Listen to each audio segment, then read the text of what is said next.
Hey, you guys, welcome to Super Elite Entertainment. This is your boy Jason Rodriguez, and I'm here in the studio with a really, really good friend of mine, Mr. Edgar Rodriguez. Edgar, pleasure. Pleasure. Thank you.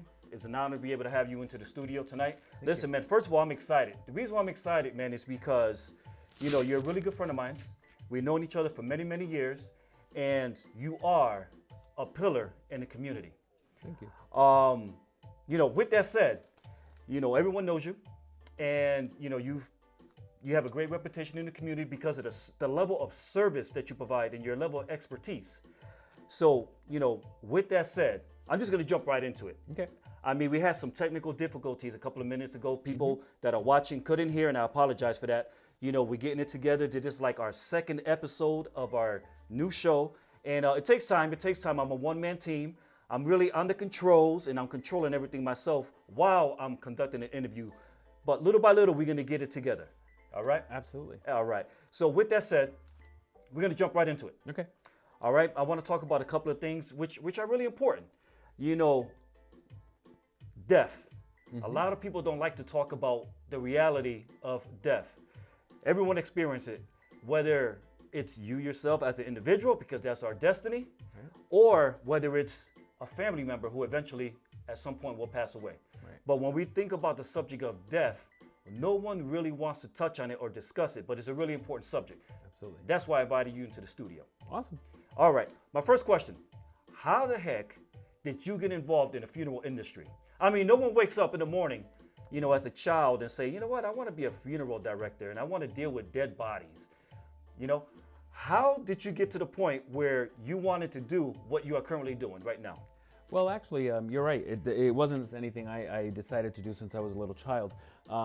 Since I was a kid, I wanted to actually be an airplane pilot.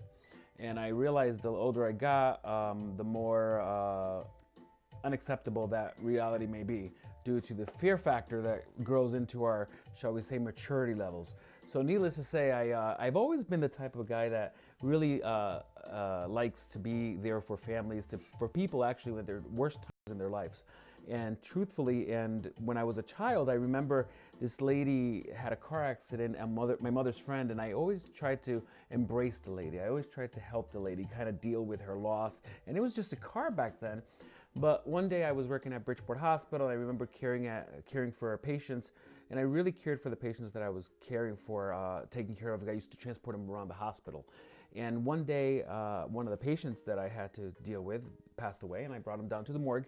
And I said to myself, you know, when truthfully the worst time a human being encounters in their life is when somebody dies, if not, you know, their loved one, their family member, their mom, dad, whoever it is. And how come I can't be there for that moment?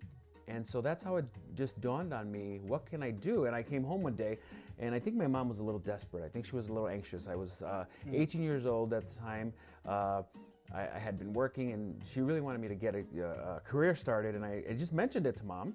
And the next day, she had a couple of brochures of the most local schools, and one thing led to the other, and that's how we started. And then when the facility where we're at became available, I had $3,000 in my pocket, and the gentleman that owned the building at the time was willing to lease it to me for $2,900. And that was where? In Bridgeport? In Bridgeport, yep. And so I gave them $2,900, and we started with 100. And here we are today, 20 years later, and that's how it all started. So give us, I mean, tell us how, I mean, what kind of failures and you know, things that you had to deal with?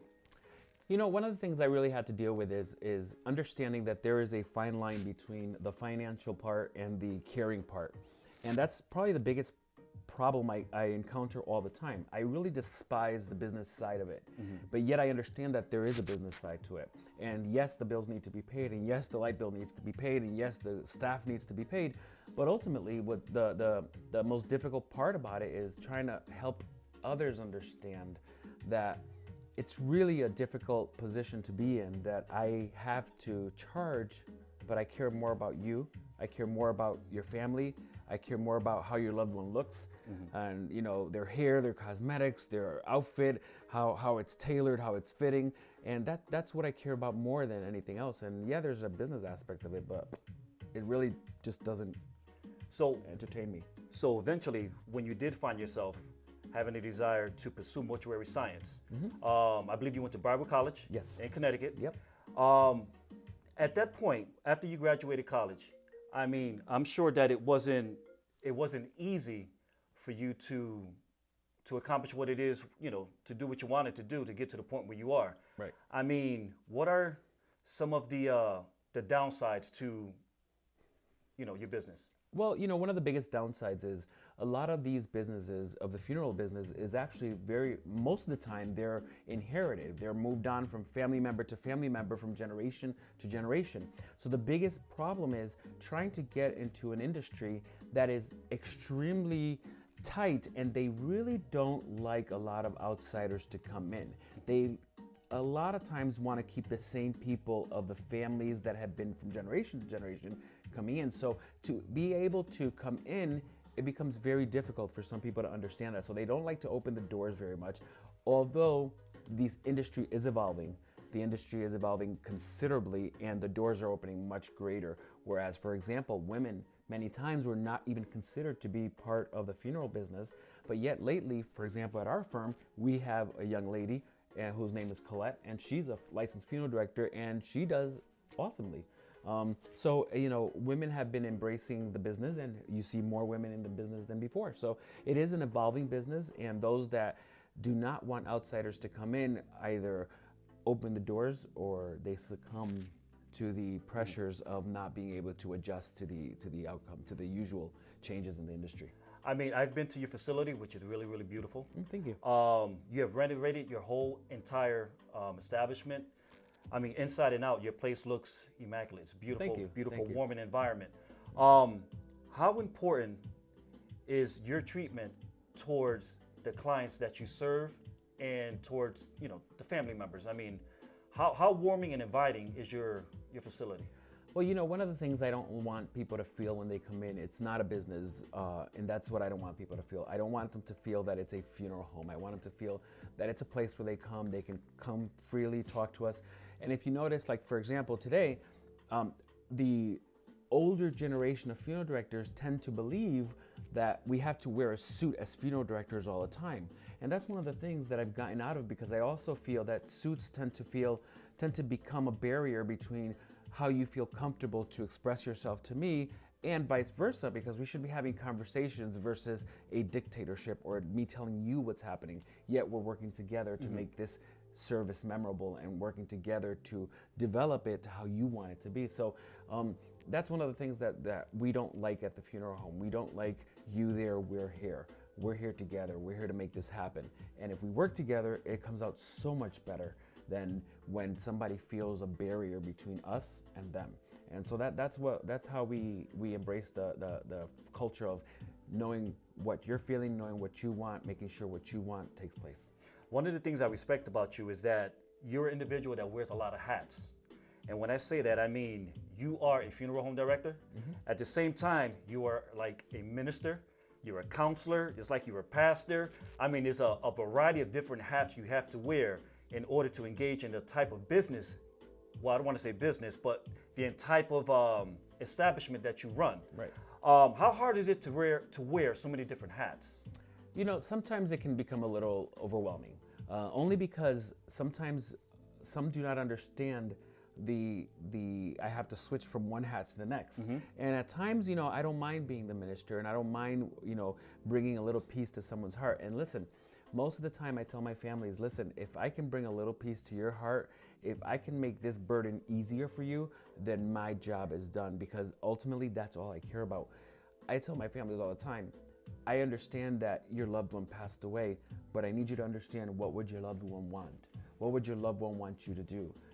For example, one of the biggest old thoughts there is, I need a big, expensive, the more money I spend, the more I loved my loved one. And I tell them, listen, don't get yourself into something your loved one wouldn't want you to do.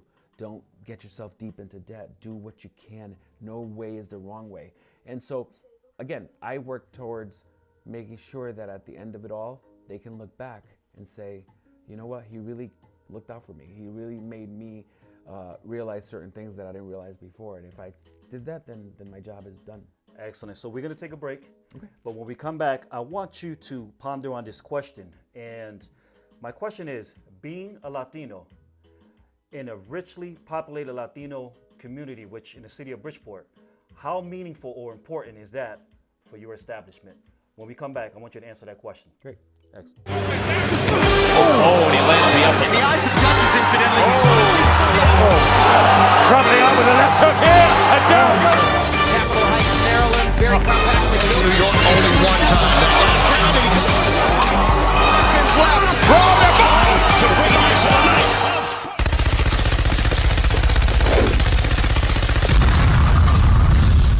So how do you make it?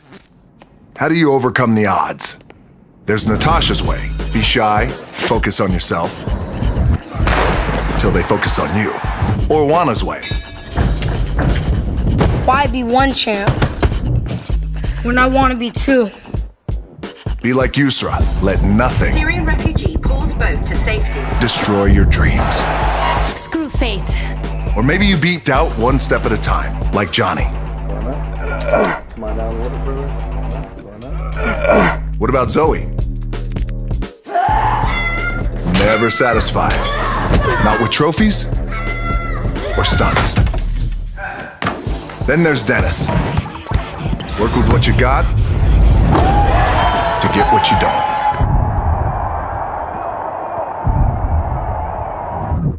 Or you could be like me. Dream of pro football, get hurt, dream over. Find yourself with just $7 in your pocket. So how did I get here? By being the hardest worker in the room. How are you gonna get here? Did you know that as a defendant, you have a right to bail? The 8th and 14th Amendment of the U.S. Constitution guarantee this. This is something that a reliable, licensed bail bondsman should know. The team at Aces Bail Bonds knows this and much more. For fast, reliable bail bond service, call Aces Bail Bonds now. Hey, you guys, welcome back to Super Elite Entertainment with your host, Jason Rodriguez. We're back here in the studio with for an exclusive interview with a really good friend of mine, Mr. Edgar Rodriguez. Edgar, we are back. Awesome. All right. Now, the question was that I asked you, having your business, and I know you don't call it a business, but I'm going to call it a business because that's the word that I'm stuck on. Sure, absolutely. No worries, no worries. But having your establishment or your business located in the city of Bridgeport, which is a richly populated Latino city, how important is that for your establishment? Well, for my establishment, it's very important. As a matter of fact, if you look at the name of the funeral home, it's actually Funeraria Luz de Paz, which brings obviously a particular clientele, mainly because the name of the funeral home tends to give the feeling that it's catering to that clientele. Although we have served a broad diversity of families, whether it be Laotian, whether it be Italian, whether it be Portuguese, Anglo, every part of the market, even African. We actually sent somebody the other day to Zambia, Africa, which was pretty impressive.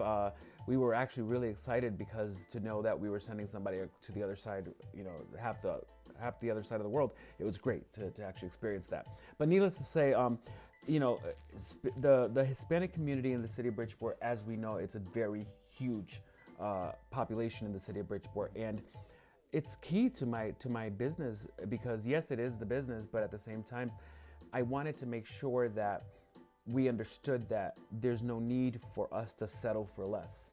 Now, do you only focus or concentrate your business on the Latino community, or are you open for all nationalities? No, we are open for all nationalities, all cultures, all religions. Basically, we serve everybody, but again, back to the name of the funeral home, although I don't regret naming it Funeraria Luz de Paz, I do kind of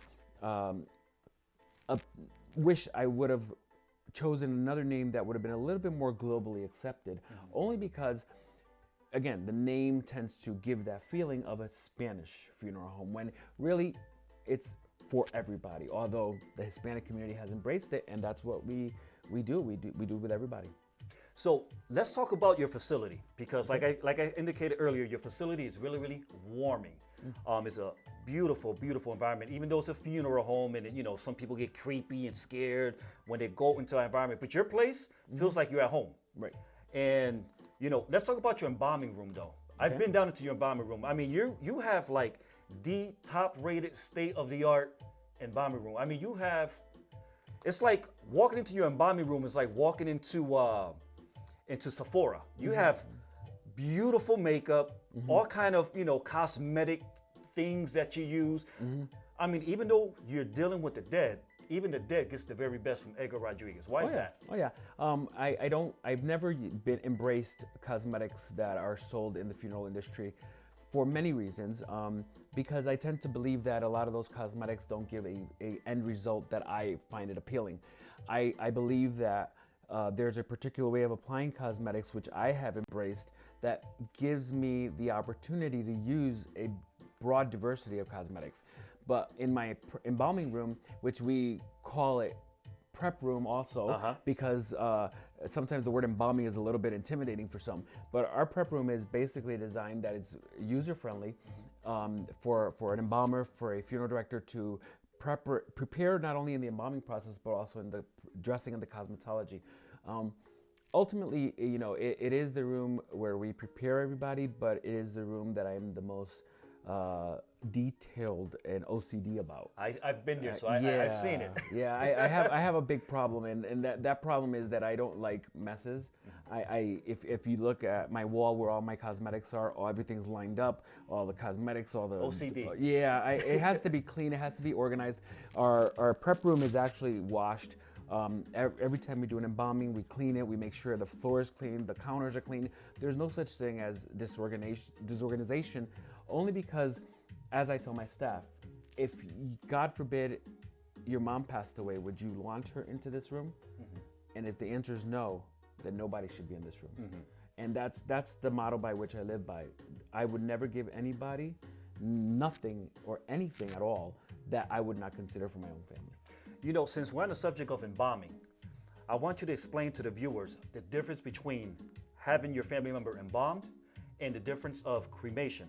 I mean, most people know what it is. Most people know what the difference is, but I want you as a professional to break down the two differences.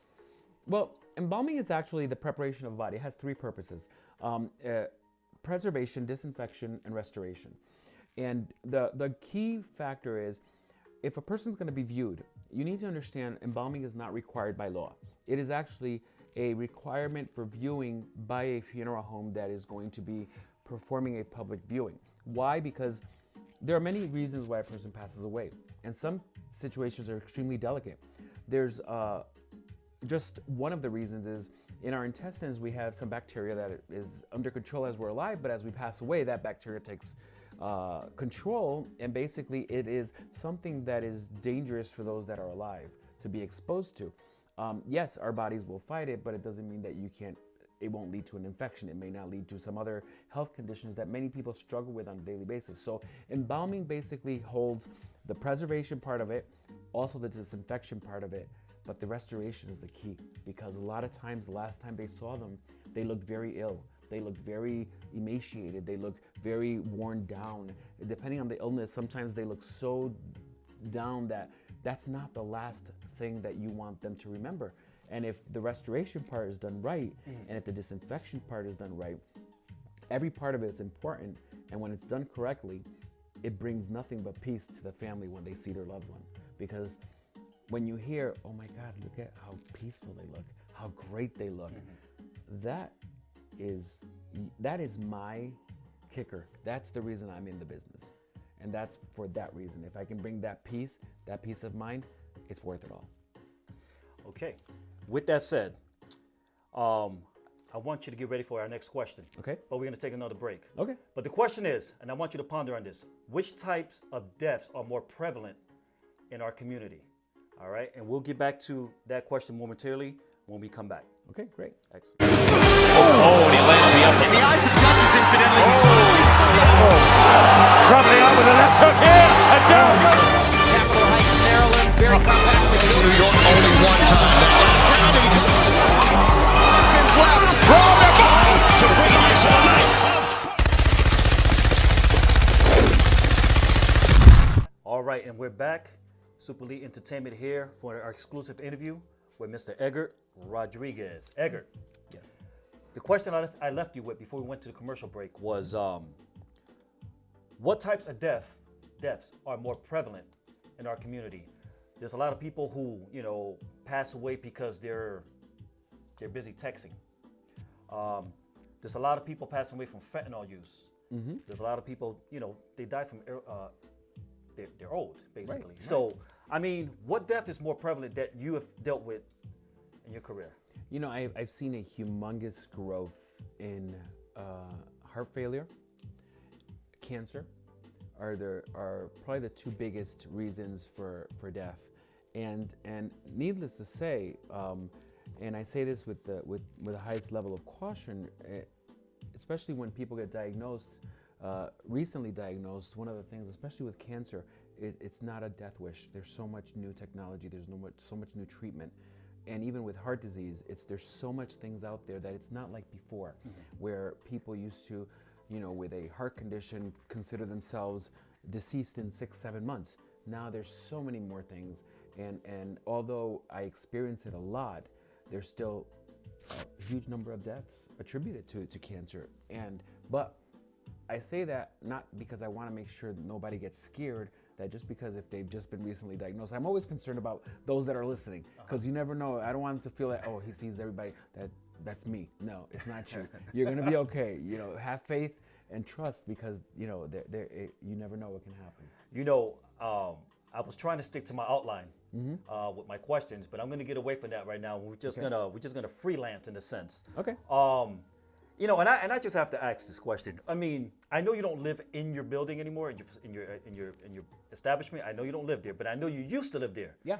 And people get creepy when they think of that. Like, how can you live in a facility, sleep in a house, knowing that there's dead bodies downstairs? How do you get past that fear? First, the fear has to be there. I've never had the fear of deceased. I'm actually, there's a saying in Spanish, to be afraid of the living. And that's a true fact.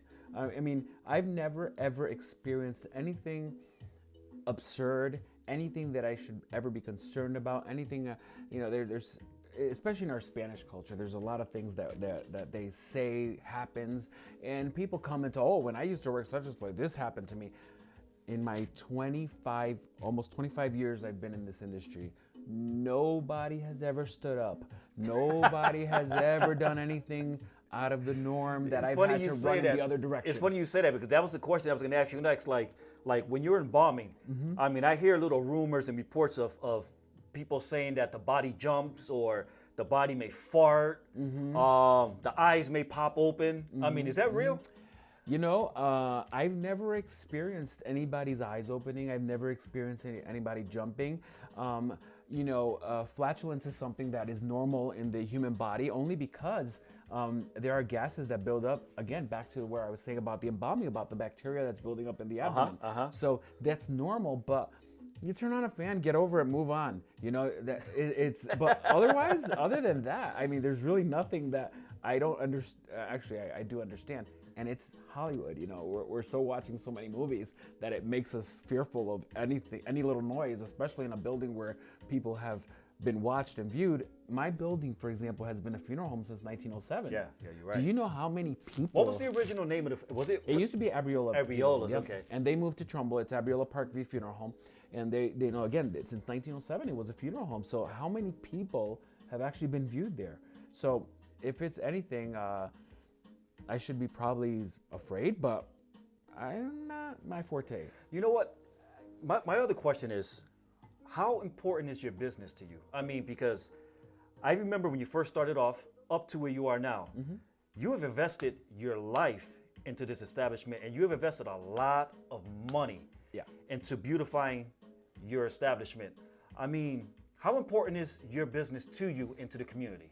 Well, I think the biggest thing is, you're absolutely right. Everything that I have worked for, everything that I have invested, everything that I have earned was invested back into this building. When I got the building, it really was in very dire need of repairs. We basically gutted the funeral home to the studs and rebuilt it. Everything from windows to walls to ceilings to electrical, everything was redone.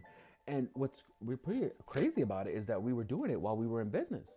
So we worked around funerals to make this happen. Now, the community has embraced it. The people at Bridgeport has embraced it, and they know that I stop at nothing to give them nothing but the best. Actually, to a point where I've been really fought by my own family, where they're like, listen, stop thinking what else you can give people, stop thinking what else you can give families, start thinking about saving the money and putting all the money in the bank. And you know, up to a certain point, they're right. And at the same time, I ask myself, when do I cut it off? But I just can't not keep giving back to the people who allow me to live too. So I think it's a two-way street. You know, they provide for me, I provide for them. And if I can't provide back for them, what's the point to keep taking and taking and taking? You know, how important is it for an individual to think about their life and to think about what's to come? Because the reality is we all eventually will face death. Right. And it's a good thing to be prepared. Sure. So my question is, you know, because you see when someone passes away, you see a lot of GoFundMe pages. Back in the day, remember, you know, people used to walk through the neighborhood with you know, cups and jars, collecting money. Yeah. I mean, how important is it for an individual to think about what their life will eventually become and to prepare? Is it best to be prepared? Absolutely. Or not? Absolutely. Listen, the you said back in the day the jars used to listen. That's still happening nowadays. The jars are everywhere you go because people just don't want to speak about it, and they think that by not talking about it, it's not going to happen. The reality of life is exactly what you said. We are all prone to passing away someday. It's going to happen, whether it be today, whether it be tomorrow, whether it be 30 years from now. But eventually, we all face it. And the truth of the matter, preparing does everything for your family. The moment you prepare, the moment you put on paper what you want to be done, you've saved your family a heartache.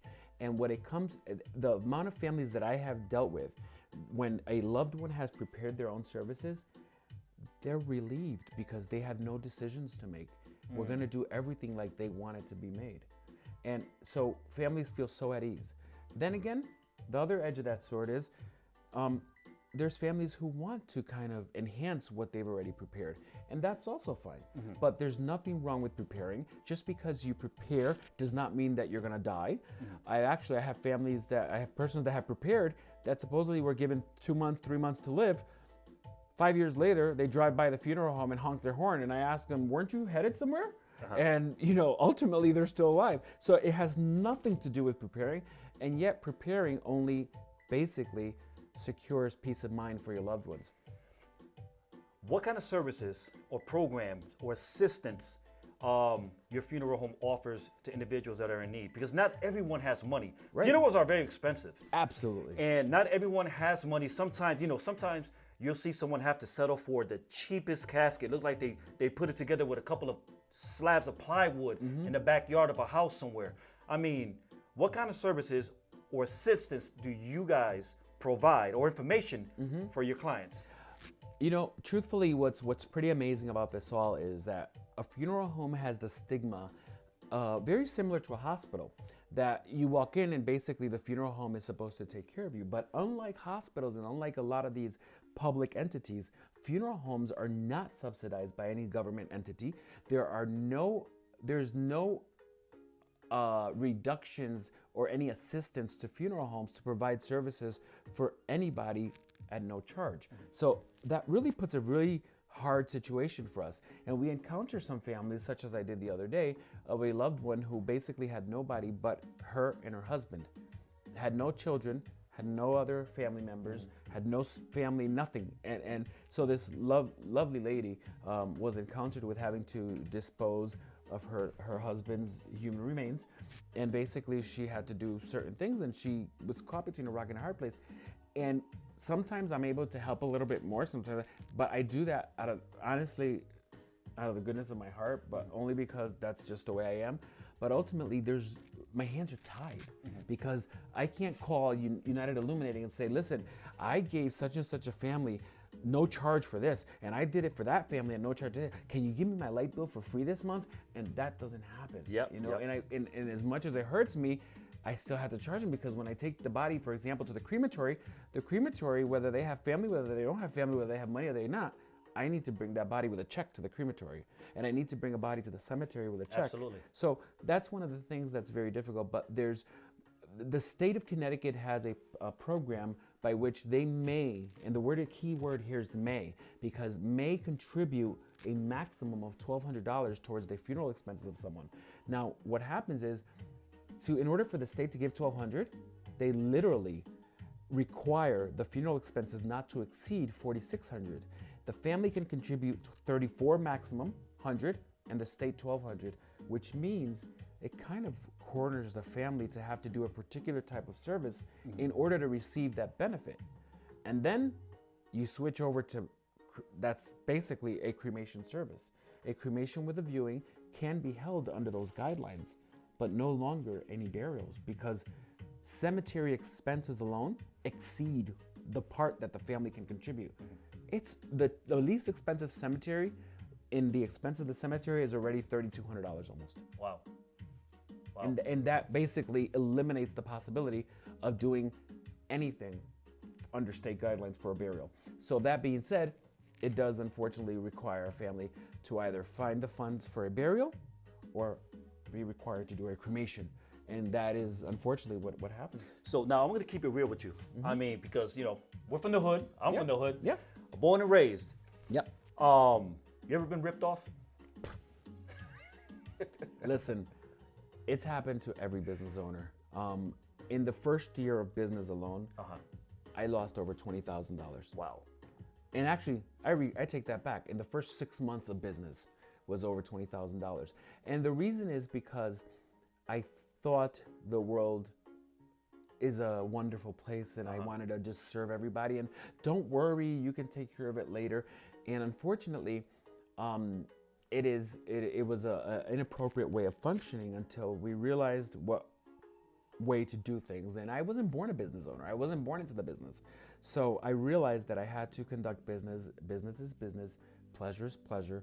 And I love the world and I love everybody and I want to help everybody. But the truth of the matter is I still have to charge. And the consensus in the funeral industry for most funeral homes now is, the funeral home is not a financial institution. We are not protected under banking laws. We're not protected under anything that a bank is protected under. So we cannot provide credit to you. There are entities that will provide credit cards. There are entities that will provide credit lines for families who want them. But the truth of the matter is that we also accept credit cards. So the biggest question that I tell families is before you go and apply for a credit line that will probably be over 20% interest rate, because obviously if you're applying for it, it's because you don't have credit somewhere else. And they're gonna give it to you regardless probably of your credit record, but even at that level, is it worth it? So I'm always trying to discourage certain credit ways, but it's something that the family has to figure out. And we deal with insurance policies all the time, and with insurance policies, life is so much easier, especially if a person is younger. Get an insurance policy. Yes. Even outside of work, not through work only, because after you leave your job, you probably won't have a policy. And then if you try to get a policy at that age, after you retire, the policy is going to be too expensive. So I always encourage families, depending on the age, it would be beneficial to get a policy or get a trust account through the funeral home. That is through the funeral home. And the key word is through the funeral home, because it cannot remain in the bank account of the funeral home. It has to be placed into a trust account at an outside banking institution that is your money. Nobody can touch it until that person passes away for which it was designed for. Excellent. Now, I know that you are a person of faith. You're a man of God. Yeah, you're a man of principle. And you're dedicated to your career and you're dedicated to your relationship with God and your family. So I want to talk about that momentarily when we come back from our next break. Okay. All right, so ponder on those questions. Sweet. And we'll be right back, guys. Romantic comedy or action? I don't do or. Or makes you choose. I want romaction. Cyborg meets his baby mama. Who wants or? I'm done with or. Hit me! Or! Huh! Yeah! What is it good for? Absolutely! Coke Zero. Real Coke taste and 0 calories. All right, you guys, and welcome back to Super Elite Entertainment. We are back here in the studio for an exclusive interview with a really, really good friend of mine, Mr. Edgar Rodriguez. Edgar, Yes. you are a man of faith, a man of principle. How important is your relationship with God, your faith in God, in order for you to be able to do what it is you do on a daily basis? You know, I think one of the things that has kept me sane is my relationship with God. I think ultimately everyone has to have a faith, whether it be whatever it may be. You know, one of the things that in my career that I've had to encounter is a broad diversity of faiths, and whether they're in agreement with mine or not has nothing to do with the services that we provide. And one of the things that I've actually done with some families is, although I'm a strong believer in my faith, I don't encourage anyone to believe any particular way, because I think that, in my opinion, is something that is unnecessary. But yet, one of the things that I don't do is believe or act like I know every faith, because there's such a broad diversity in each individual faith that if you're not careful, you can violate a particular part of a, shall we say, a tradition, or a way of celebrating the death. Like one of the ways that we've dealt with is in Buddhist religion, for example. They throw coins as we're going into the crematory over the body, and that over the casket that's going into the crematory, and that's the way they do this. And actually, it's pretty impressive when you see all these different religions, all these different ways of materializing. There was one religion we did that they actually put food and different vestments inside the casket, because they believed that in the afterlife, this person was going to get up and change clothes various times and eat and stuff like that. So, you know, in my belief, that's not going to happen. But who's to say that I'm the perfect one? So in my belief, it works for me. I have my faith. It helps me get through trialing times, and I just have to, in my opinion, respect and help others embrace whatever they believe in that works for them.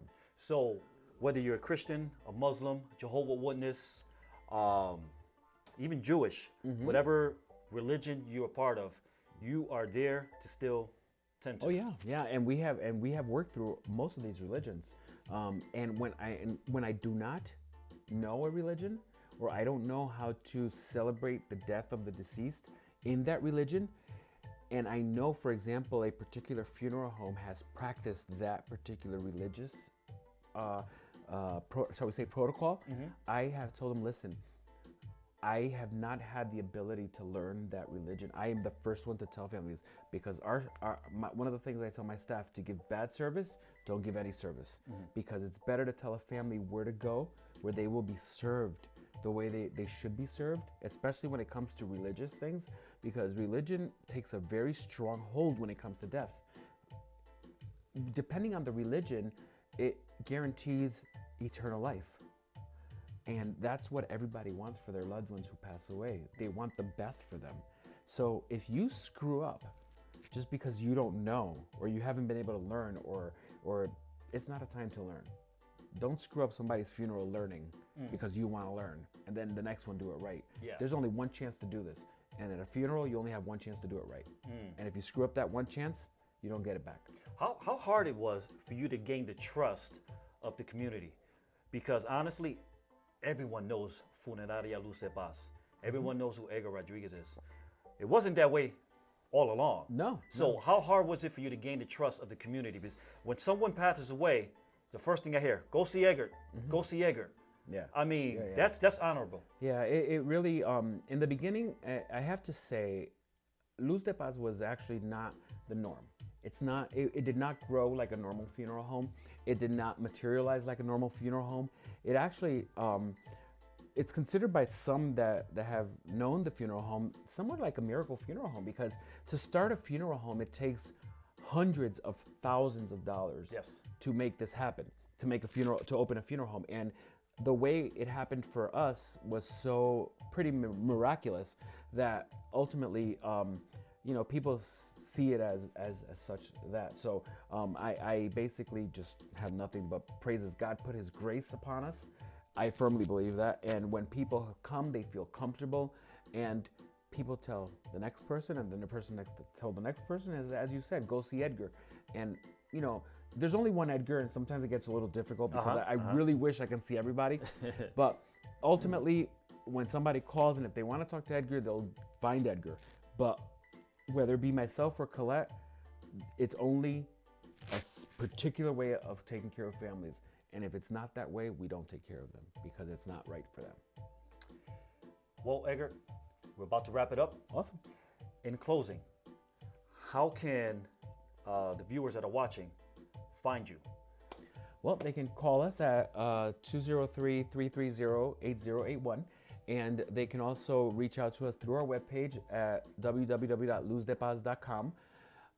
And ultimately, whenever you do, we have a Facebook page also that you're more than welcome to reach us out through there.